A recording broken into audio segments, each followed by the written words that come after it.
Welcome back to another explainer. From the legendary Walkman back in the 80s, right up to the PlayStation 5 today, Sony has literally been a titan of tech. But how do they actually maintain that elite status in an era of endless cheap alternatives? Today, we are cracking open their marketing playbook. We're going to decode exactly how their strategy operates, how they maintain their incredible global reputation, and how they navigate a seriously intense, competitive industry. So think about this for a second. Why do we consistently choose to pay more for Sony when there are literally dozens of budget brands out there? The cheaper alternatives are everywhere, yet Sony maintains this powerful, undeniable grip on the market. The secret? It's their premium ecosystem. And that, my friends, is exactly the premise of our case study today. All right, here's our roadmap for the explainer. We'll start with 1, the premium promise, then break down 2, the Sony marketing mix. From there, we'll explore 3, a unified tech ecosystem, do a quick reality check with 4, strengths, weaknesses, and threats, and wrap things up with 5, securing Sony's future. Let's get into it. Section 1, the premium promise. So Sony doesn't just look at basic demographics, like, just saying we want professionals, gamers, or high-income earners globally. They go way deeper. They are targeting a very specific psychographic mindset. They want consumers who actively seek out value, innovation, and basically refuse to settle for anything less than a cinematic, high-performance experience, right? They aren't just selling you a TV. They are targeting the person who demands absolute, uncompromising premium quality right there in their living room. Moving on to Section 2. The Sony marketing mix. Now, Sony's product lineup, it is an absolute masterclass in brand consistency. Think about it. Whether it's those legendary Bravia televisions, the alpha cameras that industry pros literally swear by, their crystal clear audio gear, Xperia smartphones, or the absolute titan of gaming that is the PlayStation, their entire strategy really revolves around one core thing: uncompromising premium design. They engineer this stuff so that you can actually feel the quality and the durability the very second you touch it.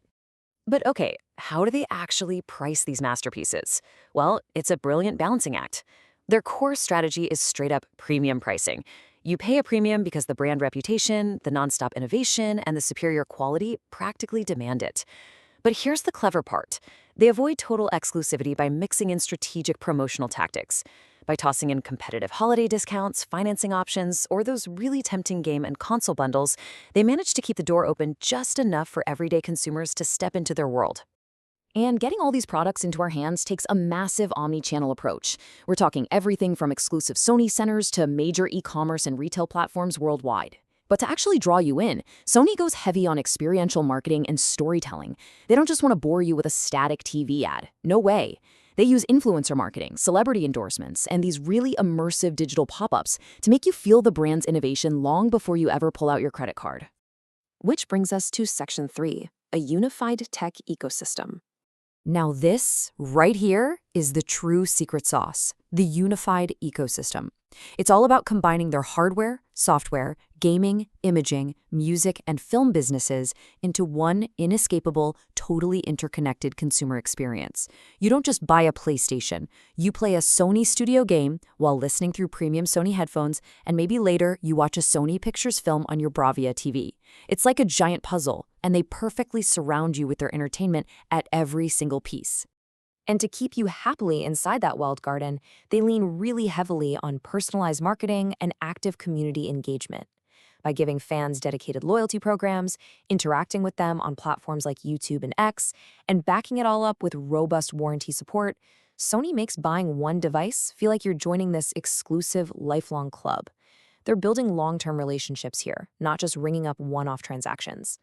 All right, reality check time. Section 4, strengths, weaknesses, and threats.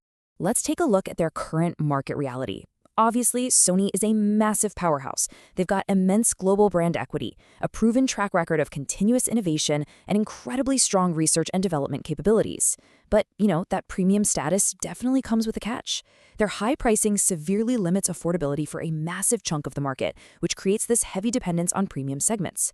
Combine that with a declining market share for their Xperia smartphones, and, well, you've got some significant strategic tension that they constantly have to manage.